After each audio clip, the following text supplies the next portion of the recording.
Tugmara po sa mga fingerprint, mga larawan at iba pang biometric features ng pumanaw na dating DPWH Undersecretary Catalina Cabral ang katuwang nakita sa Cannon Road sa Benguet nitong Huwebes.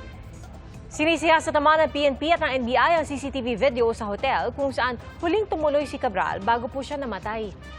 Saksi si June Veneracion.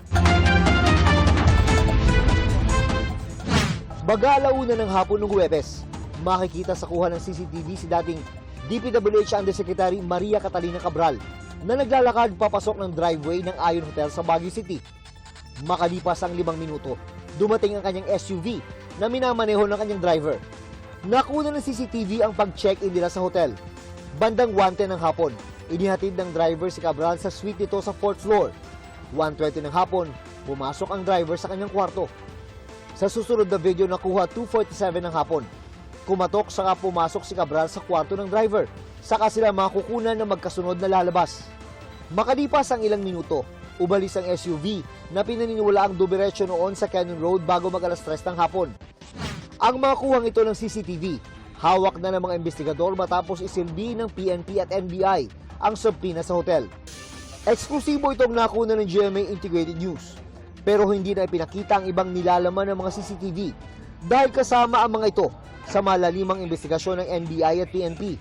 Nauna lang hinalughog ng mga otoridad ang hotel room ni Cabral kung saan may nakuhang kutsilyo at gamot sa kanyang bag. If we're talking about the knife or the items that were recovered, yung knife for self-protection, while the medications, we secured that. We also took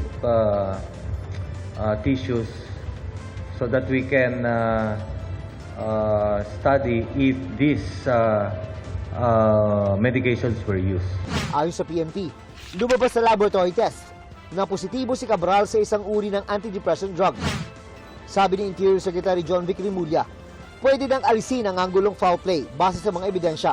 The postmortem examination showed extensive facial injuries on the right side of her face, extensive injuries on the rear of her skull, extensive injuries to her the right side of her rib cage and her hands. It shows a forward motion drop from the tip.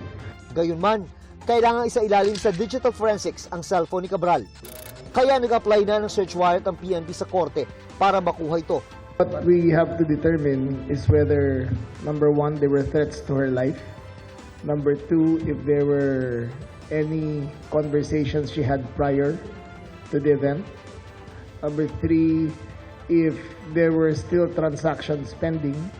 And number four, who was she conversing with in the week before the event?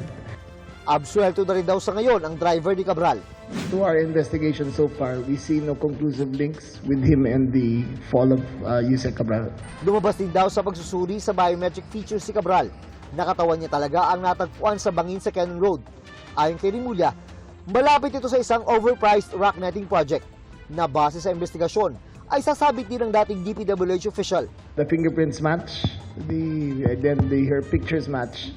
All the biometric features show that it is her with great degree of certainty. Naibigay na ng DPWH sa Office of the Ombudsman ang mga computer at files ng yumaong si Cabral. Ayon sa DPWH, galing ang mga ito sa tanggapan dati ni Cabral sa Kagawaran. Kasama sa mga binigay na dokumento ang mga request ng mga opisyal habang inihahanda ang National Expenditure Program sa nakalipas na 10 taon. Ayon kay Assistant Ombudsman Nico Clavano, mananatiling selyado ang CPU at mga file ni Cabral hanggat di na isasagawa ang digital forensic examination. Para sa GMA Integrated News, ako si June Veneracion, ang inyong saksi. Mga kapuso, maging una sa saksi. Mag-subscribe sa GMA Integrated News sa YouTube para sa iba't ibang balita.